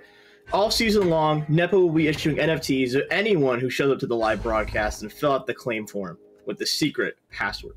This form can be found at www.nepavrpro.com/NFT. Each week, we'll be highlighting a different franchise with the NFT logo. Show up each week and you can collect all 16 teams. The more you can collect, the more potential awards you can unlock. The deadline to submit the claim form is 9 p.m. Eastern on Sunday, August 14th. The Week 10 secret password is Orlando. And guys, we got a pretty nice game going on here. What do you think? I mean, I think the Jack G has been just in fuego tonight, and we've got both teams with 4 players with points on the board, but not a lot of successful transitions through the neutral zone for St. Charles Lions tonight, and it has been biting big. Excellent timeout. I will say it again. Excellent. Perfect. Nails it there. And they just need to take this time here to figure out that momentum swing that they need here. They started looking at it as a sunk a three-pointer there from Double O David. If they can continue that up, they can close this gap. They need to focus right now on closing that gap, and then they need to start focusing on being more aggressive to take the lead. Brutus? They've got to find an answer for Jack G. That's the difference. Possession is 50-50. You look at the rest of the scores, they're all sitting 3 to 5 points there. Jack G just absolutely popped off, particularly in the second quarter there, and the Lions could not come up with an answer. They've got to do something there. They've got to figure out how to pressure Jack G, get him taken out of games while still maintaining what they're doing, because there are scores on the Daytona Tide side outside of Jack G. But right now he's got the hot hand, and sometimes you just got to shut that down to disrupt what's working for the other team and force them to make adjustments. They really didn't have to adjust there in the second quarter. Jack G got the hot hand. They kept feeding him the disc, and he was able to capitalize. He is dialed in. 2s, 3s, doesn't matter. He's scoring those points, so you've got to find a way to slow him down. And then, like you said, they now find themselves at a deficit. They're down by 16 points here. There's still 16 minutes to play, so that's certainly overcomable, but they've got to find something that can consistently work on the offensive end to produce points. 12 points in the first half. They've got to score more than that in the second half if they don't even give up a single goal to find themselves back in this thing. So they're going to have to find a more consistently executable offense to crawl their way back in. That's right. And I mean, they've transitioned a little bit shorter passes. We saw some of those passes go errant, which ended up in turnovers. I think it was a great call to transition more to short passes there. Those long passes across the center just open yourselves up for steals. And with the fast stacks coming out of Daytona Tide, they're going to turn it over every time, right? But when you're on that rollout, and you get those short passes, make sure they are on target, and that's going to result in you guys being able to pressure the bubble and get right back into it. And yes, when is Jack G not effective? When he's taking a nap. Put the stuns out, my friends. Get those glorious hands up and start bringing the bows. That's how you're going to slow down Jack G. Guns out, guns out. I mean, yeah, at some point you've just got to do something to disrupt the flow because Jack G has all kinds of flow right now. And they've got to find an answer for that. So be it an aggressive stack that's constantly looking for where Jack G is at in the arena and breaking things up, or if they just start bringing more pressure in the midfield so that the Tide can stop feeding Jack G in a way that they have, because it's been inside the bubble, it's been outside the bubble. He's really dialed in from all areas of the arena, so got to find a way. Most of the Daytona Tide's goals have been assisted, so it's not just clear to loose disc to recover, but they're actually setting up an offense and they're finding Jack G in position to score, so they've got to find a way to take that away. 28 points, 9 assists, so even if those are all 2-pointers, which they're not, that would be 18 of their 28 points all assisted, so they've got to find a way to disrupt that flow before the disc gets into Jack G's hands in position to score. So really interested to see what adjustments have been made here at halftime. Nails, let's get back into the action and see what the second half has in store. Here we go, second half of this game. First one's to the disc there, St. Charles Lions. Going to get a handle on it, but not send it where they want, as the Daytona Tide come right back on the offense. Going to take a dinger there off the rim. Crispy, good recovery. It's going to get let those chains try to get together. Tries to send it through the clear, or through the center. Paranim's going to be there for the answer. Kicks it up to Voodoo. Voodoo coming in down to the side. Voodoo under pressure. That's what I'm talking about. Puts some pressure on Voodoo. He tries to send the pass there. Not going to be able to connect. Results in a loose disc there. Gives Crispy time to come in, start stunning out that little bit of that offense. They work their way back over to the orange side of the arena. Right here, Crispy picking it right back up after Voodoo gets a handle on it. Crispy trying to send it over to the far side shoulder. Takes a bad bounce off of the nest. Some of the accuracy I was talking about before. Wiggles there to pick up. David coming right back in. Double O from the nest for 2. 4-2. Got 2 zeros in his name, but he put 2 points on the board. Is that nothing? No, nothing? I mean, that was a bit of a stretch. I'm trying to figure out how to, yeah. Tough room, bro. Yeah. There were 2s involved. It's now a 14-point lead, but the first goal of the half is going to go to the Lions. That's so crucial for them to get some momentum going here. Now let's see if they can string together a few scores and eat into this lead. And there you see a good turnover there on the near side tunnel. Try to come through and turn it back into an offensive push there. Not able to reconnect. Just couldn't quite get enough control on the disc there. Going to turn right back over to the Daytona Tide. They send one through the center there. Paranim's not able to get a handle on it. Here comes Wiggles off that back line. Sends it through, coming out of the bubble. Gets a good connect there. Sends it right forward to Risen. Risen coming in 1v2. Opts to dump it. Can't get a hand on it. David O's comes back. Drops it back to Wiggles. Wiggles trying to slow it down, put a little bit more control there. Good bounce pass off the ceiling. Crispy coming in. Dumps it to Risen. Risen's looking for some options as the bubble is crowded. Gets stolen by Jack G, and Jack G's going to pick that pocket, send the change right through the center, and here comes Paranim. Oh, gets denied there by the rim. Gives the defense time enough to come back in. And who's going to pick that up? That looks like Wiggles is going to get a handle on it. And Wiggles, she's going to get another stop there, try to send it out to Crispy. Doesn't find him. He's in a fist fight right now with Voodoo as they're both hunting for that loose disc. Voodoo's going to come away with it, try to dump it in. Gets denied by the boot there. Wiggles again sends another great save. Tries to send it out. Paranum again with the read from the near side tunnel. Back to Voodoo. Voodoo's trying again. Under pressure. And another shot off there by Jack G. Going to be perturbed. Can't quite find the goal. And multiple attempts here. Finally, Arch is able to sink it, and I know that's 2 points on the board for the Daytona Tide, but the St. Charles Lions right there, that bubble defense, how hard the Daytona Tide had to work to get those 2 points on the board, that is what you're looking for. Yep, they've got to slow the scoring, minute and 38 seconds for that goal, but again, St. Charles Lions have to turn that defense into offense. Unfortunately, they do give up those 2 points after the previous goal. They're going to take a long shot here, and the bank is going to be open to get that dialed in. So back to within 13 points. That's it, Nails. You're right. They're playing good defense, but they can't just play a contained defense that allows the clock to run because they have to have points. They have to score when they get the opportunity, and that's exactly what we saw there. Yeah, excellent job there.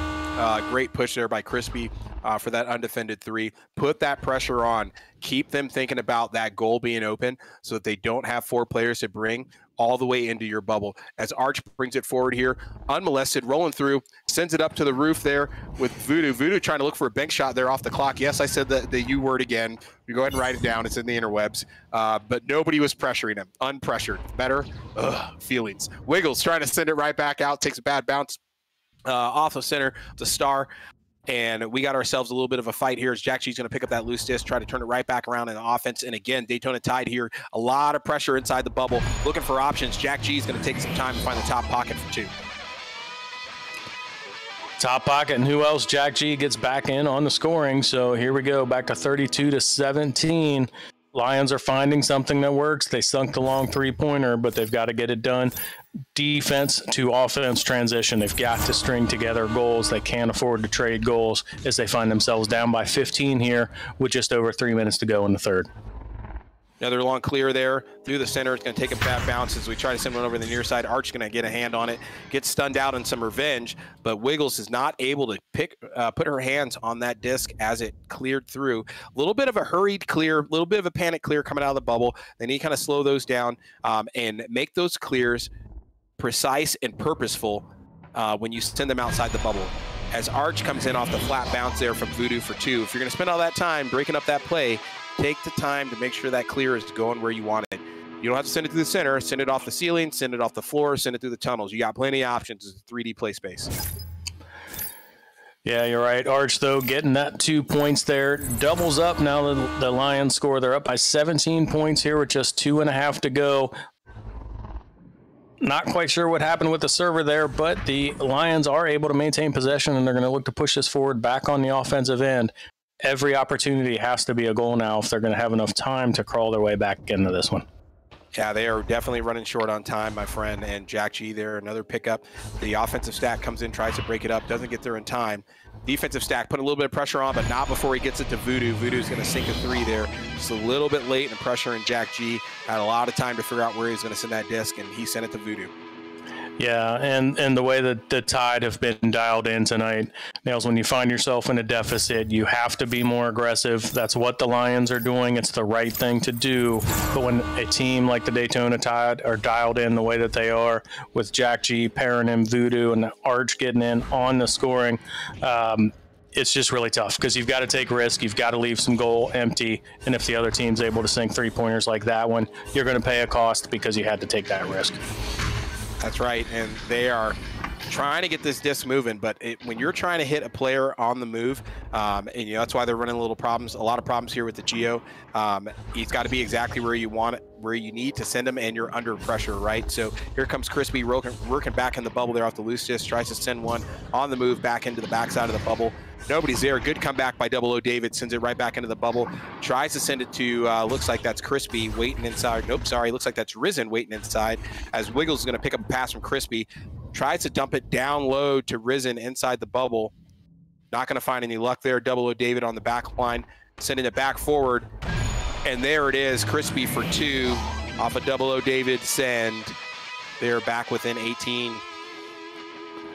Yeah, nice goal there. Nice job of stringing together some passes, building into an offensive set, and then getting a crossover to Crispy on the near side who puts that in for a 2-pointer. So, again, the Lions have a recipe that works. They've got to repeat it and get some back-to-back goals here.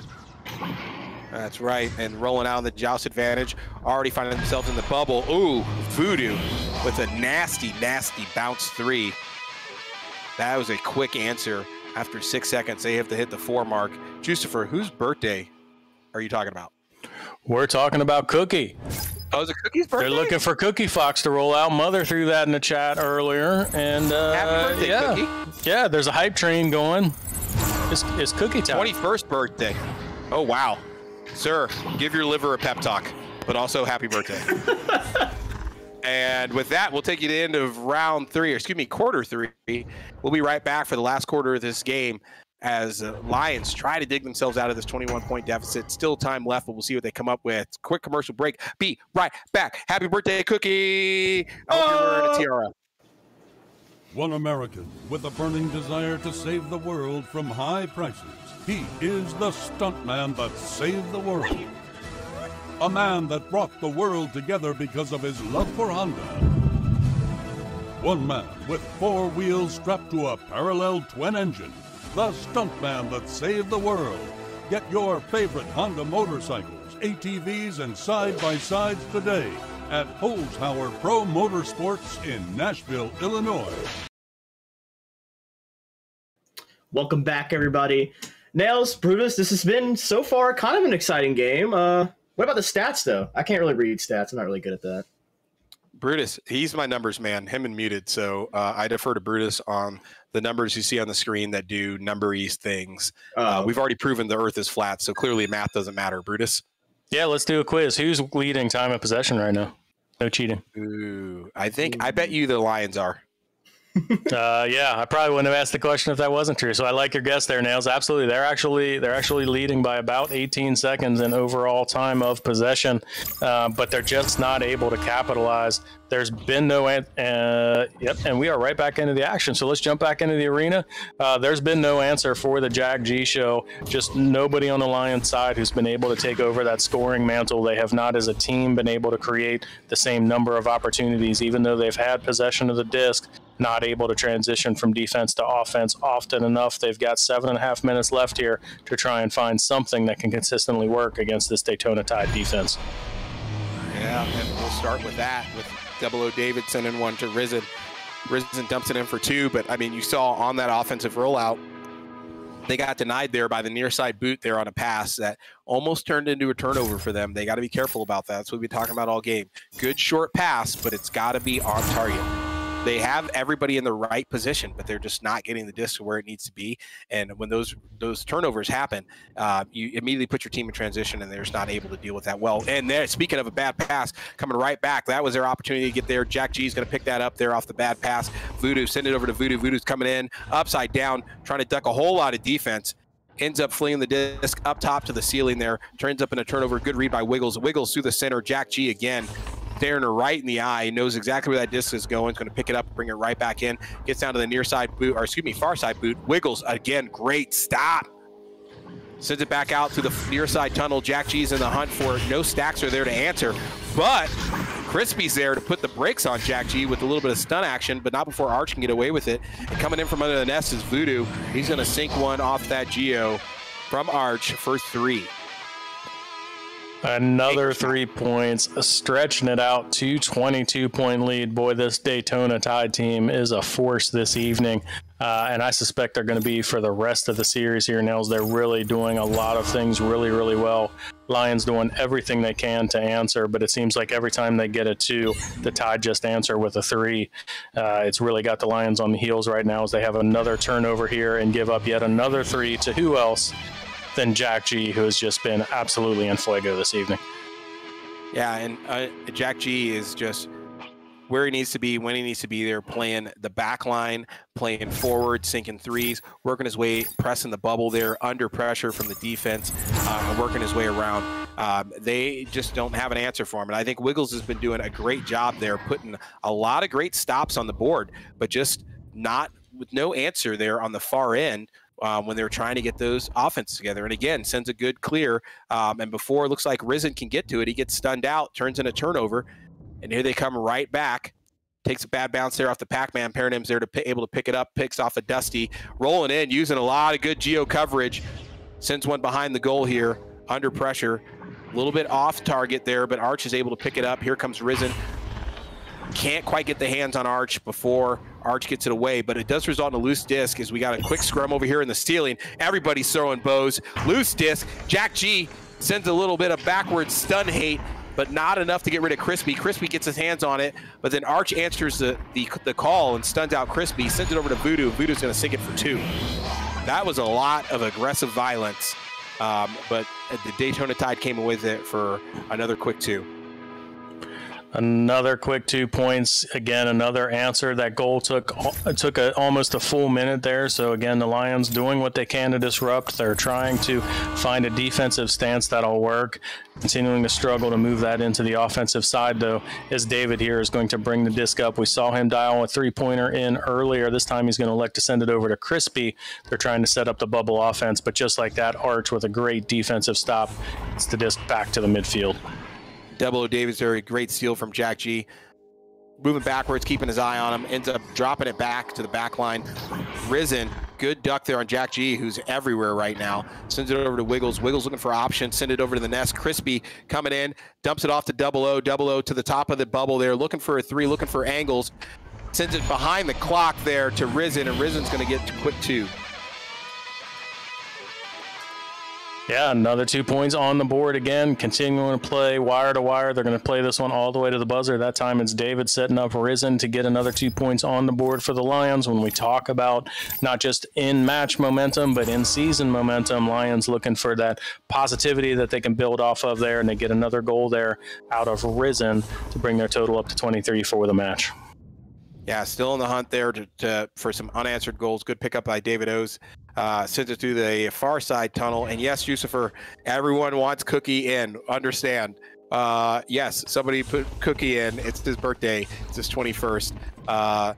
And looking for some pro action here as a sub. But Wiggles going to pick that up, send it right back through the center.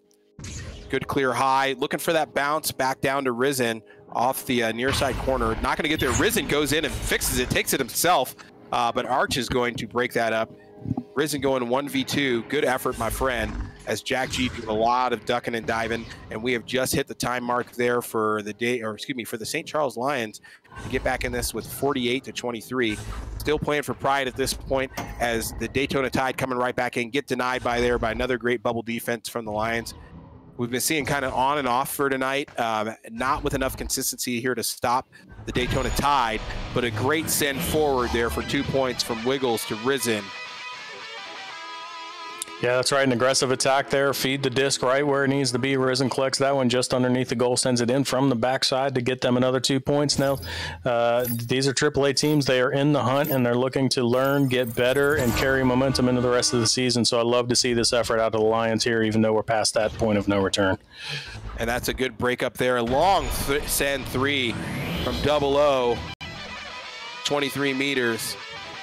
Taking it to him, and you know, it's unfortunate. It was a minute and a half here left in the fourth quarter, and this is kind of the aggressiveness and the good turnovers we saw from the Lions very early in the game, and then we kind of took a pause middle of the game, and it resulted in this good runaway here from the Daytona Tide as they get another turnover. We just would like to see that earlier. Would have made a huge difference as Risen picks that up, sends it right to the goal. See David O's waiting to collect that 3. He's going to give his teammate the opportunity. Does not connect. Risen, another shot there, gets denied by the low ding on the rim. He's going to get slapped through. Paranim coming through, looking to pick that up. Here comes the defense, and the defense is going to get there first. Paranim. Yeah, nice recovery there by the Lions. They get back. They're going to look to turn this one into offense, and momentarily there, David was able to get a hand on a disc, but it's going to be the Tide who bring this one back onto the offensive side. Inside of a minute to play, the Daytona Tide looking to set their offense up one more time. Yeah, one more time here before the end of the game. Good send to Jack G. Jack G coming in, trying to do it again, and he's been doing it all night long.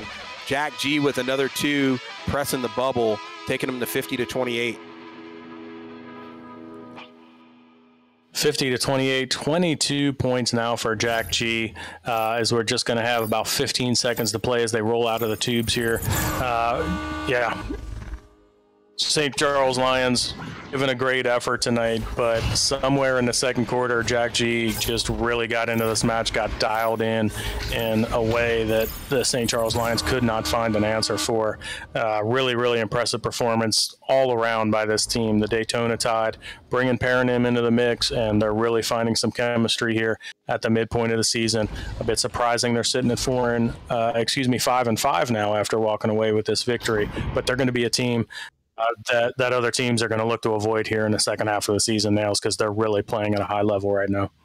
Yeah, they are, and they have been, just crushing it. And I mean, I think the Daytona Tide, for their part, really found that rhythm early, pressed with it, and made some quick adjustments on the fly, and were able to kind of stretch that lead out at the beginning, where I think the Lions really had them on their heels, and were really pushing that defense. But once they were able to stretch that lead out, We're talking 9 points when they were 18-9. It really took the pressure off the Daytona Tide, to hold down that backfield. And it was really meant for them that they were able to bring that goalie or that whoever their backline was way forward and start reading a lot of those clears that were coming through. I think the St. Charles Lions, for their part, I want to say they had, and I will say that they had great bubble defense, I think, all night. I think the difference in why it's a 50-28 game for them, even though they had great bubble defense, is because the Daytona Tide just had so many opportunities for shots on the bubble. They had some threes where they were basically finding the goal empty. But anytime the Daytona Tide had to work their way into the bubble, the St. Charles Lions were doing a fairly good job. I will say great job, especially Wiggles, just putting the stops on a lot of these offensive pushes and really making them work for it. Where they got into trouble was when they were getting rid of that disc after those turnovers. They were not getting the disc through the middle and on an effective clear, which just allowed the Daytona Tide to have multiple attempts here to press the bubble. And I don't care how good your defense is. If you give the offense 3, 4, 5 times to press the bubble, they're going to find an answer and they're going to put points on the board. And that's kind of what the Daytona Tide were doing all night tonight. And they just could not find a good rhythm and clear options for the St. Charles Lions. Even after they kind of changed their long pass strategy and were going to a shorter pass strategy, those were just off on the sends and they were not connecting, which was resulting in turnovers and putting them right back on the defense. A thorough summary. Tropical, I've got nothing to add. I mean, I really have nothing to add either. We are stuck in a limbo currently of nothing. That was my handover to you because we have something, which is the Holzhauer Auto and Motorsports stuntman of the game. I feel like this is a fairly easy call, Nails. Yeah, I think so as well. I don't think you're going to let me down and choose who I don't think you're going to choose, but I think you're going to choose the same person I was going to choose. I think clearly it's Cookie Fox for being the birthday. Yeah. For being the birthday boy. Cookie Fox. Happy birthday. Happy birthday. No, we'll just give you a happy birthday. We'll have Muted Monster sing you happy birthday towards the end of the cast, so then we can have Cookie Monster with the birthday being sung. Nails, this is clean. Jack G had 2 goals in the first quarter, but then in the second quarter, just like captured all momentum and never gave it up. Just scored consistently through the second, third, fourth quarters, be it 2s, be it 3s. Sometimes the player is just in that zone. Jack G was tonight, and for me, that's an easy call for the Stuntman Trophy. Definitely Jack G as well. I will give a shout out to Arch there with the 8 assists, really doing some good work. I think Arch and Jack G were there. They were kind of the stat combo for the two of them, and I think Arch and Jack G together, Arch doing one of them stunning out, but one of the usually it was Arch picking up the loose disc there. If Jack got stunned out and sending it forward, Arch a lot of great assists here, even if they weren't to Jack G. But they're as a 2-man stack combo tonight were just lethal, and Jack G on the sends everywhere, able to evade the defense, able to send the long threes, able to press the bubble, work his way through and find the lane. Jack G all night long. So congrats to you, Jack G, for the Stuntman Award. And with that, we got some exciting games coming up. Isn't that right, Nails? Yeah, we do. I will not be here, but I will have some other. We will have some other faces for you. Yeah, I know. Well, really, what happened was Chaw hurt my feelings with a lot of this like Bama talk and math and Earth isn't flat, it's round. Like a lot of things that just really hurt my feelings. So I'm going to go cry on my pillow and watch the pro games. But we are bringing you some of our other casters. There will be Dimwee, Brutus, and Trop here, bringing you guys some pro matchups for tonight. Yeah, Nails, thank you for your time. Excited you could join us. Thanks for rolling the play-by-play as awesome as you always do. Great night. Yep. We take a quick 30-minute break here on Super Saturday before we come back with the pro action you do not want to miss. Here at 8 p.m. Central Standard Time, the LA Destroyers will be taking on the Chicago Wizards, followed up by the Denver Raptors versus the Dallas Knights. Where's that shirt, Nails? Where's it? Yeah, there it is. And guess where I'm casting from. Yeah. Guess where I'm We've got to kick him out of the booth. We've got to kick him out of the booth because he can't be unbiased. Boom. Get out of here. Enjoy the show. I hear the analyst is going to be amazing. We'll be right back. Top of the hour, LA Destroyers against the Chicago Wizards. Super Saturday rolls on. We'll be right back. Denver Raptors! Woo!